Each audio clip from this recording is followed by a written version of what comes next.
Yung, good day guys, nandito po muli si Daddy Win and maligayang pagbabalik sa Daddy Win channel. May napanood ako guys kanina lang. Hindi ako magsasalita dito, no. Nakita ko lang ito kay Derek. Hindi ako magbibigay ng komento dito. And gaya rin ng sinabi niya, super sensitive ito. Pwedeng pagsimulan ito ng hindi maganda sa bansa natin, no. And pakinggan nyo na lang ito sinabi ni former President Rodrigo Duterte, no. Tanda na rin kasi ano ito, meeting de avance? Alam mo, noong unang panahon, wala naman tayong kamuang-muang, wala naman tayong kalaban, wala namang nagagalit sa atin. Pumunta ang Espanyol at inagaw ang ating lupa, inirang.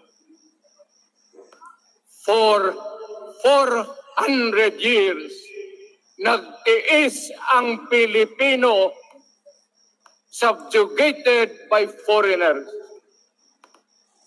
Then, during the American and Spanish War, natalo ang Espanyol at napunta ang ating bayan sa Amerika.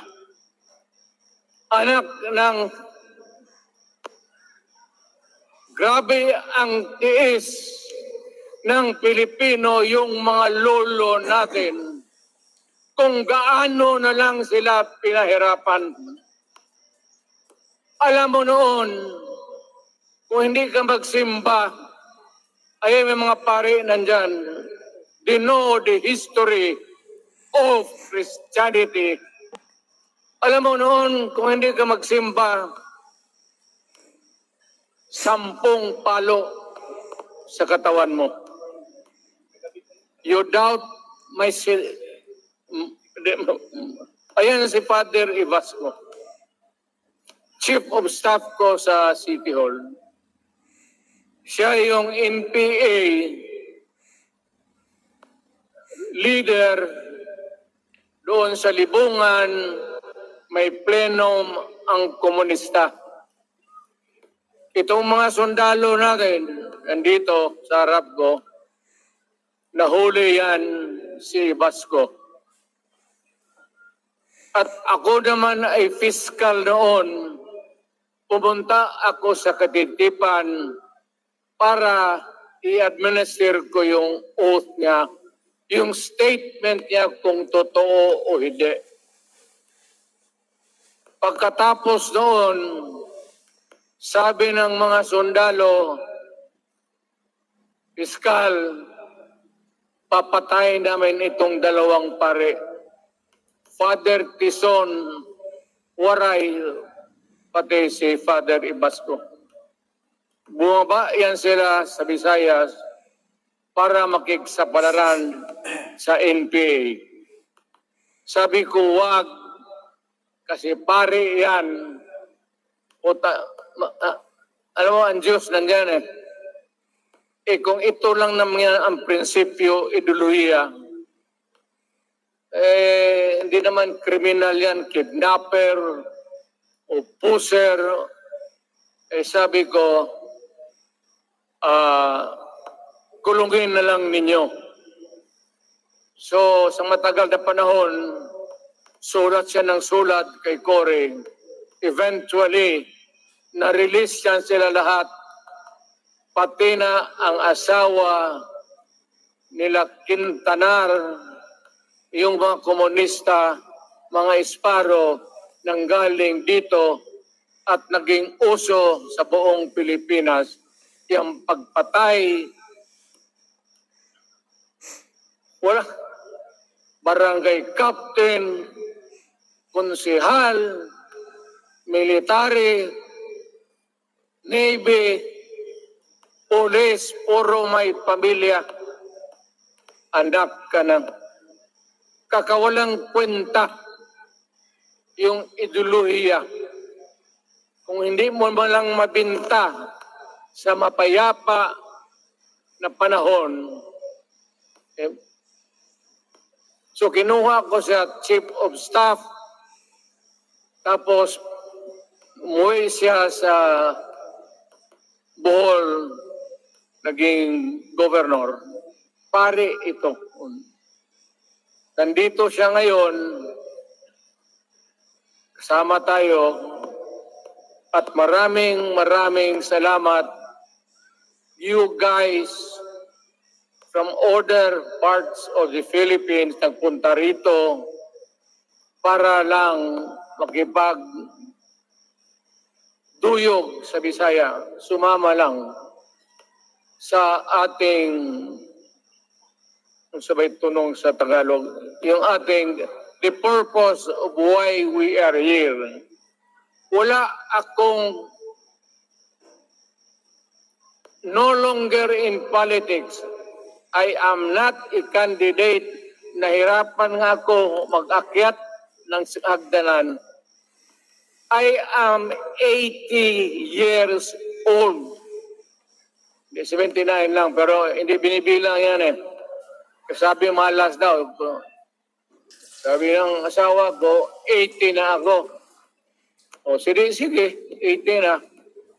Pero nung lumabas itong People's Initiative, okay man yan. Abogado ako. There are 3 ways of amending the Constitution. Mag-constitutional convention, mag-election tayo sa political districts ng representante para sa assembly to convene there and propose changing or modification of our Constitution. Itong People's Initiative, pati itong Congress, they would convert the Congress into a constituent body and propose the Constitution. Alinuan dyan sa lahat, it will be submitted to the people for ratification. Ang problema dito, ako, Mr. President, Ma'am Lisa Araneta Marcos, hindi ninyo ako kalaban. Wala akong sinasabi ng masama. Hindi lang ako makakampanya noon. Alam mo, iniiwasan ko ito. Itong panahon na ito talaga ang iniwasan ko kasi mapipilitan ako ngayon magsalita laban ng mga tao sa gobyerno. Alam mo, Mr. President, hindi ako maghingi ng tawad. Kagawan mo yan eh. It is your responsibilities sa sarili mo. What you do in this world binds you. Iyo yan. Huwag mong sisihin ang ibang tao kasi sarili mong utak at katawan yan. Nung ako'y mayor, pinakitaan ako ng evidence ng PDEA. Doon sa listahan, nandoon yung pangalan mo. Ayaw kong sabihin yan kasi magkaibigan tayo. Kung hindi magkaibigan, magkakilala. Ikaw pumapasok kayo ng alanganin. Mr. President, baka susunod ka sa dinaanan ng tatay mo. Diyan ako takot. Ayaw ko mangyari sa iyo yan. Pabor lang, ako namang nagmamakaawa kasi it will divide the nation at madugo itong panahon na ito. Alam mo, Mr. President, sabihin ko maya sa tao kung ano ka. Noong unang panahon, hindi tayo puro Bisaya nagkita-kita doon sa Luzon. There was a community of Filipinos. Galing Visayas, galing Ilonggo, galing Waray, galing Mindanao, galing Hulo, galing Lanao, Cebu, Samar, at Taas, Pampanga, Apare. Nagkita-kita yung mga minono natin. Kasi hinawakan tayo ng Espanyol, pati Amerikano. Nung dumating ang panahon na tayo'y nagkaharap na, sabi ng mga lolo natin, ano ang gawain natin sa bayan natin? Pwede ba tayong magbarangay-barangay lang o magkaisa tayo? Di na bale, iba-iba ang salita natin. It was agreed by the Filipinos then of all walks of life, Ilocano, Cebuano, mga taga Mindanao, they agreed to form a constitution. Alam mo, yung constitution parang bahayan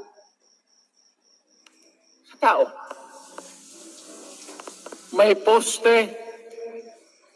Sabi natin, magawa tayo ng magandang opisina where we can meet and talk about the destiny of this country. Doon, they agreed na may malaking bahay, may poste, mga malaking poste, at may mga muebles at kwarto, living rooms and all. Ang usapan na from time to time, lumalaki na ang bayan at magdagdag tayo ng mga opisina sa mga opisyal. Maganda yun. Bahay yun. Mga sahig, nandyan lahat. Na mesa, desks, chairs and everything. Wala tayong pinag-usapan na sirain yung bahay na yun.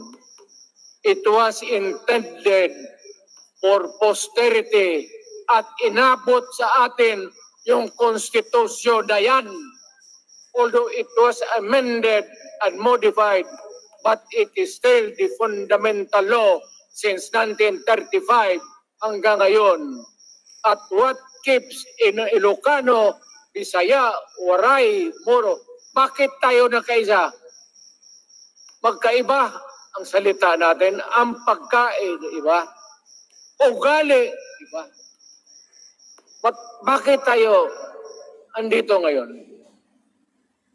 Dahil sa isang bahay. Yung bahay na yan, yung papel, the Constitution. Ngayon, ang Constitution is supposed to be a permanent thing. Ang batas na binigay ng Constitution so Congress, lawmakers, they can make laws every day, modify, change it if they want, every week. Okay lang yan. Huwag ninyong pakialaman ang Constitution kasi yun ang bahay opisyal ng Pilipino. Anak ka ng, bakit pumasok sa utak ninyo yung People's Initiative?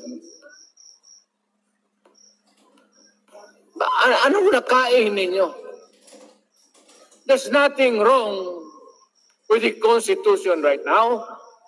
The environment in the Philippines seems to be positive, okay. Wala namang problema. Araw-araw, nakikita tayo. Punta Maynila, marami akong kaibigan, mga brad ko, mga classmate ko. Okay ang buhay natin. But suddenly, nandito yung People's Initiative. Alam mo, sa umpisa pa lang, nagdududa na ako. Bakit? People's Initiative manggaling sa tao. Dapat yan galing sa mga purok at doon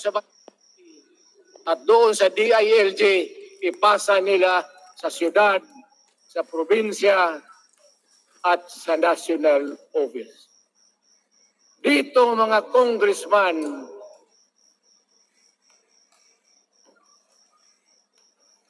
alam ninyo, kung magkaletse-letse yung buhay na ito, sabihin ko sa military, siraan ninyo yung Congress. Magastos, nagbabayad tayo, nagpusik-pusik sa kwarta. Sige pamayad para People's Initiative. So, what is the motivation? Galing ba sa puso ng tao yung pinipirma niya? Hindi yung pinipirma niyang petition para ito, kaming nagsipirma dito, pumayag na merong pagkaiba ngayon sa Constitution. Pirma lang, pati pera. Anong klase yung putang inang? Ganun na lang ang tingin ninyo sa Pilipino. Pagka ganon, maghiwalay-hiwalay na tayo.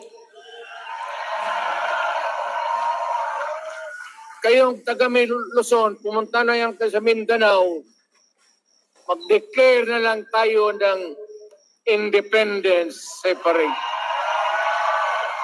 Bakit? Binababoy ninyo ang bayan natin.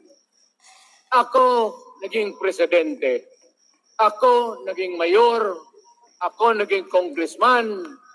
Ang sinasabi ko sa inyo, putang ina.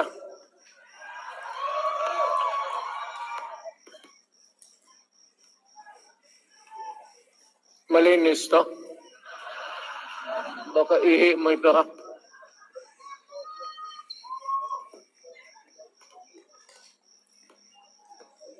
Kakaubos talaga ng laway itong...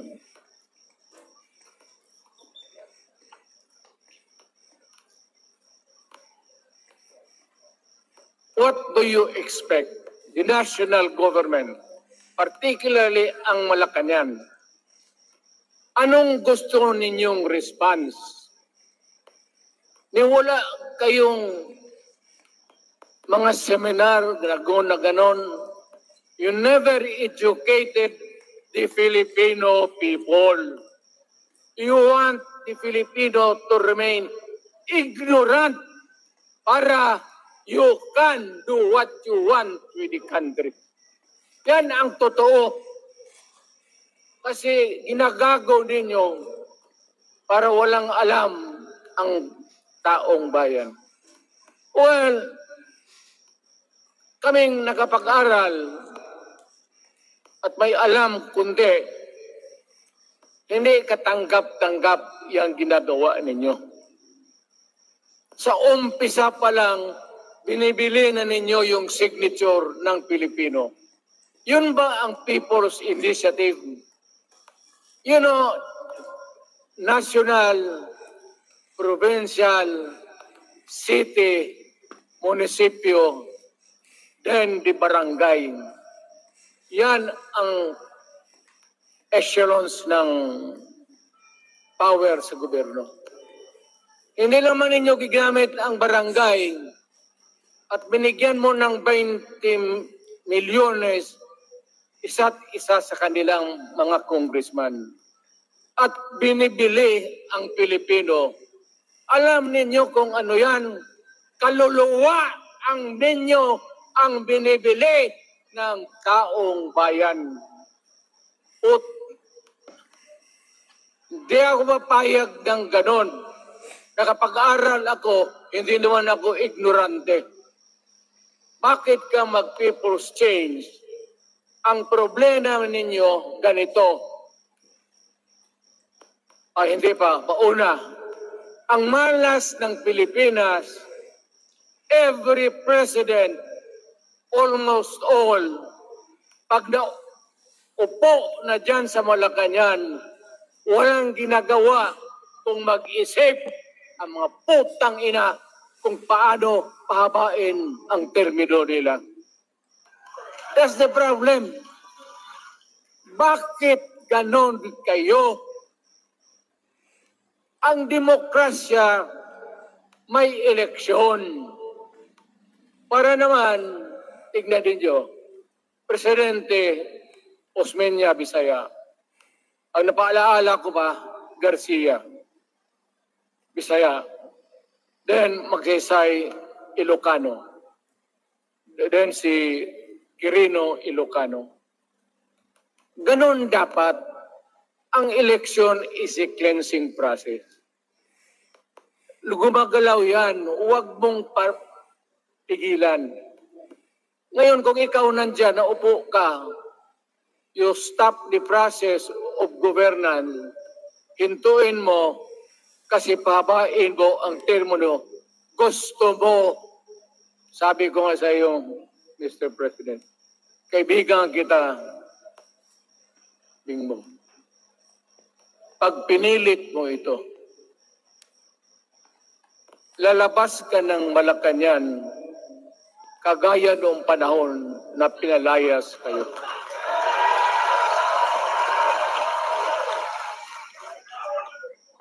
Alam ninyo, kung hindi na talaga ito mapigilan, nandyan ang military pati police, makinig kayo. Pag-aralan ninyo kung ano yung pinapakain nila sa taong bayan. At pagka nakita ninyo kung ano ang mali, you correct it. Nasa inyong kamay na yan. Ganito yung plano. Presidential, tapos parliament. Ang presidential, lahat kayo, ako, ikaw, lahat, hanggang doon, nagboboto, direct vote to elect a president. Itong parliament, prime minister lang ang magboto, yung mga assembly who are the congressmen now. Utang ina ninyo, wala akong tiwala sa inyo. Wala kayong prinsipyo, mukhang pera kayo lahat. Yan ang totoo.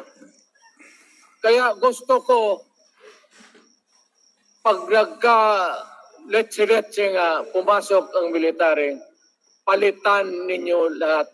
Arestuhin ninyo kasi nagsasayang ng pera at yung ginagastos nila is a fraud, swindling ang ginawa nila. You must account for the wasted money, for the money that you bought the signature of a Filipino. Bribery.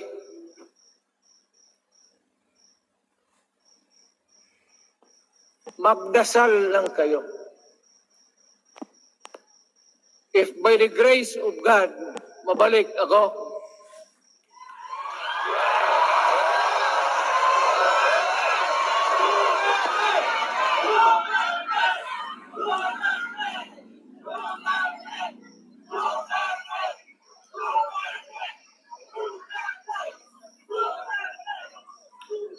milagro lang naman yan, hindi ba yan totoo? Utang ina kung mabalik ako, arestuhin ko kayo lahat for the swindling of the Filipino people. You committed fraud. Pinagsayangan ninyo ang pera namin.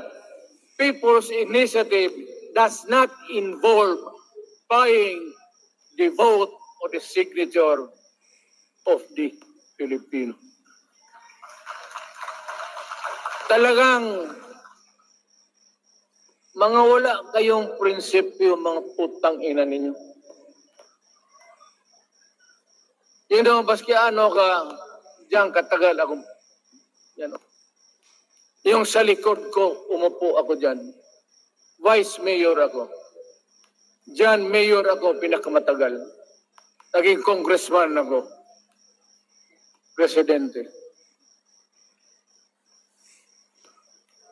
Kayo,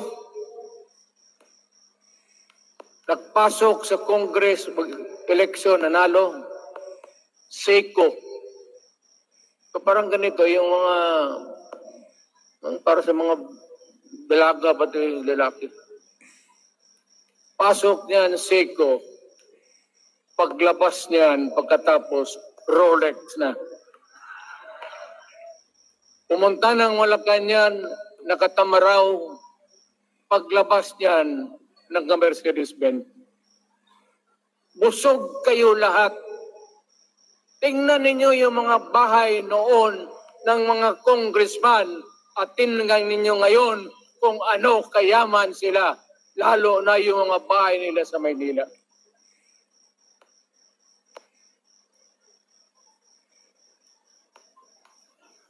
Wala kayong masabi sa akin. Alam mo bakit diretsahan ako magsalita? Ninipahat, wala ako. Paglabas ko sa Malacanang, lipad ako dito. Punta ako sa bahay ko para mag-retire. Ayaw ko sanang bumalik. Ayaw ko na. Matanda na ako. Putang ina, napapandol lang ako dyan eh. Kaya lang, marami akong magandang naisip kanina papunta dito. Kaya yung sumasayaw lang kasi yung mga alin. Nabakante tuloy, nakalimutan ko kung ano ko nang sabi. Huwag kayong magpaloko. Alam mo, Parliament, ang ambisyon niyan, karamihan galing kay Lisa Marcos at kay Romualdez. Bongbong bangag yan.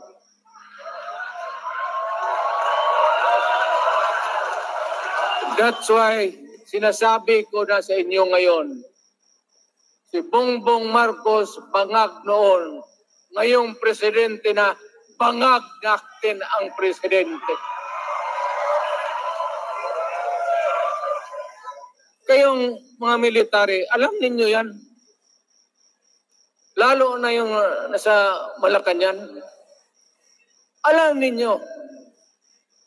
The Armed Forces of the Philippines, alam ninyo. May drug addict tayo na presidente, putang inang yan. Ayun ang bakit ako nagkaroon ng kaso ng ICC. Sabi nila, pinapagpatay ko raw yung mga drug user at drug addict. Mabutit na lang, wala na ako sa pwesto, baka kasali ka pa.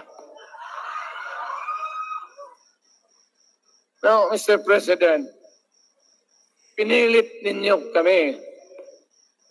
Kayo yung sa Bisaya, kinikitoy mo yung Pilipino. You are testing the waters. Not even. You are, pushing to the limits ang pasensya ng Pilipino. Huwag mong gawin yan. Huwag mong gawin yan, huwag mong ituluyan, kaya magkagulo. Pag hindi namin napilitan kayo sa mga rallies, sa aming mga boses, ang sentimento namin, ako'y sinasabi ko sa military, nag-hemorrhage ang bayan, gastos dito ng gastos doon. Tapos kung mag-speech, ang pinag-usapan, ang putang inang pobreng Pilipino. Gastos dito, gastos doon. Mga military, maawa kayo sa bayan. Pag hindi namin kaya, gawin na ninyo. Gawin ninyo, kawawa ang Pilipino. Alam mo, Presidente, tapos mag-parliament, tumatakbo ng assemblyman o congressman niya si Sandro, tapos ipasok nila sa assembly, gawain nilang prime minister. Yan nga ang sakit ng Pilipino. You want to perpetuate yourself in power at the expense ng buhay ng bayan. Mabuti sana kung bright kayo. Kung drug addict ka lang naman at may asawa kang hungry for power, tapos may isa itong taga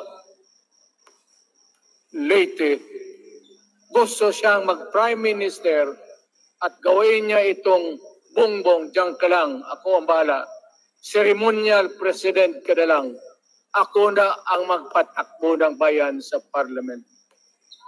Yan ang plano nila. Yan ang hindi talaga matanggap natin. Kalukuhan niyang putang inay. Huwag kayong, alam mo, bakit ako makipag-away ng presidente?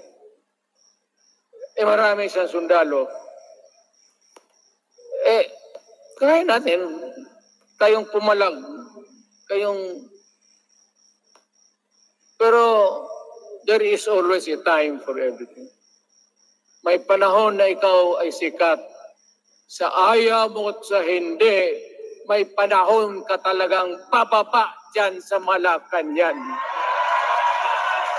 Gaano katagal ka man to hang on to the power, that is for God to decide for the nation.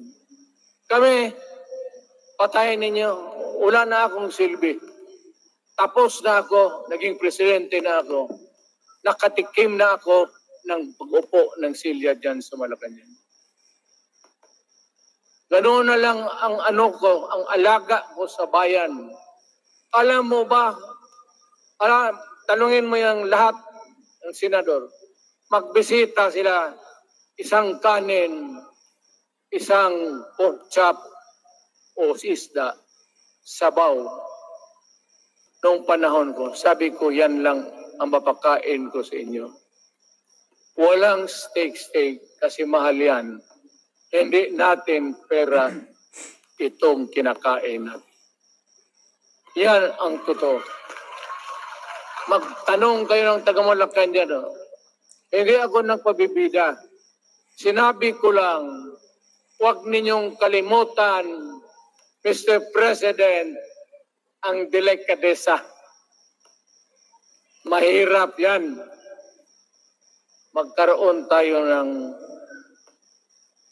Ngayon, wala naman. Yun naman lang ang dapat lang pagpintuhan natin. Huwag kayong pumayag dyan. Binabastos kayo. Alam bakit? Bakit nadalhin tayo sa parliament? Anak ka na. So pag doon, kontrolado na nila, pati yung anak na assured na maging... Yan nga ang mahirap eh. Lahat na maging presidente, ang pamilya nila, walang inisip kung hindi paano titira dyan hanggang sa matapos ang panahon. May I remind you, itong election, papalit-palit ito. Para sa lahat, mayroong Ilocano, may Bicolano, may Bisaya. Hindi mo pwedeng suluhin yan. The election is a cleansing process. It does not, it's never the intention of whoever wrote the Constitution na ikaw, isang Pilipino, taga-Paway, taga-Batangas, taga-Davao, ikaw, Rodrigo Duterte, nandiyan ka na, huwag ka nang umalis. It was not the intention of the lawmaker. Demokrasya tayo. Mr. President, huwag mong kalimutan na isang term ka lang pagkatapos bababa ka na. Pag ayaw mong bumaba, utang ina magkagulo ang bayan, sabihin ko sa inyo. Ngayon, nakikinig kayong mga military. Gusto niyong iwasan ang dugo? Kayo lang ang makapigil nito. Utang ina, pigilin mo yung kalukuhan na yan. Pagka hindi itong rally na ito, it will multiply all over the Philippines and there will be trouble. Ako ang nauna kasi galit ako. Dumaan ako ng presidente. Not even for a minute did I think or was thinking of extending my term even for one day. Nung natapos ako sa araw na yon, bumaba ako, sumakay ako, lumipad ako dito sa Davao. Ikaw, Mr. President, hintayin mo yung 6 year, kalimutan mo na yung kay Romualdez kasi yan ang magpahamak sa iyo. At maraming magagalit sa iyo, pati na ang militar. Kaya hindi na ako magtatagal. Yun lang ang dasal ko. Reject. Protect the Constitution. I am calling now the armed forces and the PNP. Protect the Constitution. Trabaho ninyo yan. Huwag ninyong kalimutan. Kami, inyong dapat, you should worry about the nation. The millions of Filipinos. Huwag kayong mag-isip lang ng isang pamilya. Putang ina. Ilagay ninyo sa utak ninyo yan. Bahala kayo. Balang araw, magsisihan. Pero kasi umuulan naman, hindi ulan.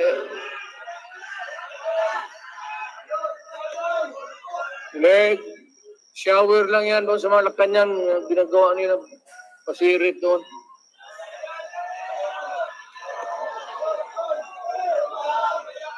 Wala naman rin akong masabi. Kasi hindi ba ito eleksyon? The people for their signatures. Pag-umpisa pa lang, bayaran na. At maniwala ka ng konstitusyon, lalabas yan maganda. Kung pirapirahin lang tayo. Balang araw, wala na ako sa buhay. Maybe 10 years, 5 years from now. You might want to change some provision. Sabi nila, the usual excuse is economic provisions lang ang aming pakialaman. Putang ina, huwag kayong maniwala dyan sa mga yawa na yan. Puro kasi sinungaling ang mga ulol. Alam mo, pag nagtawag ka ng Constitutional Convention to People's Initiative or when you open the Constitution, hindi mo pwedeng limitahan ang powers na yan. It's unlimited. Kung ano ang gawain nila at kung ano ang utos ng may pera, kung bayaran sila, ipagbili talaga tayo. Ipauhanin na lang ako, nabigay ako ng may mga congressman dito. Ito yung matitino. Nandito si Congressman Alvarez. Pumunta talaga siya. Hindi mo kasi niya ako hinayaya. Kapupunta sana ako ng Tagum. Para lang Ako galit talaga. Bakit putang ina? Siga. Bakit? Bisaya pa makumutan ko na imong naong. Magharap ka sa akin, ganoon ko yung mukha mo. Bakit?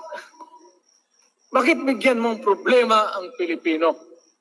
Ano ang kasalanan ng Pilipino at gumagastos kayo, pinibili milyon ng milyon, kayong mga congressman, utang ina, estapa yan, swindling yan. Kaya sabi ko, by stroke of faith, nabalik ako dyan sa Malacanang. Kayong lahat, kagaya ng Marcelo, ng tatay mo, Bongbong, kayong lahat, congressman, nandoon kayo sa Krami. Ipasok kayo ng 2 taon para leksyon ninyo. Hindi ka maleksyon na kalukuhan ninyo. Wala. Hindi pa nga naayos ang kati. Ano bang, what's wrong with the Constitution? Tell me. Kung hindi yung inyong ambisyon. The real purpose itong constitutional changes sa People's Initiative is really to perpetuate those who are in power. Yan na lang ang ganin. Marami akong sabihin, maybe kung patayin nila ako, putukin yung aeroplano, wala na tayong magawa. Ngayon kung sino, alam mo na kung sino, yung sa Malacanang, yun ang aristuhin ninyo. Sila nag-umpisa ng kaguluhan ito. Ladies and gentlemen, I am very thankful na nandito kayo, mga Tagalog, Bisaya at taga-Maynila. And I hope that we will continue to love our country. Magbigay sila na pera, tanggapin ninyo, pera ninyo yan. Hindi ba ninyo na sa isip ninyo, bigyan kayo ng 1,000, 100, tanggapin mo, pera ninyo yan. Pati yung sa bonusa nila, kinakain nila, at pinagbili ng bahay kung saan-saan, pera ninyo. So, make sure na bago kayo lumabas lang naman sa mundong ito, pag may panahon lahat, mamatay tayo. Mag-iwan kayo ng isang prinsipyo. Sabi ninyo sa mga anak ninyo, tinanggap ko yung pera kasi pera natin ito, ibili natin pagkain. Pero yung prinsipyo natin, huwag natin ipagbili. Yan ang iiwan mo sa mundong ito para sa mga anak ninyo. At yan ang dadalhin mo sa langit. Pagka sinabi ni San Pedro, anong nagawa mo? May ginawa ako para sa bayan. Tapos magsabi si San Pedro, ano pa? Yung mga ibang bagay na ginawa mo, mga kasalanan, mga kabit, ganun. Sabihin mo kay San Pedro, nandito ako sa langit para magkipag-isa sa Diyos.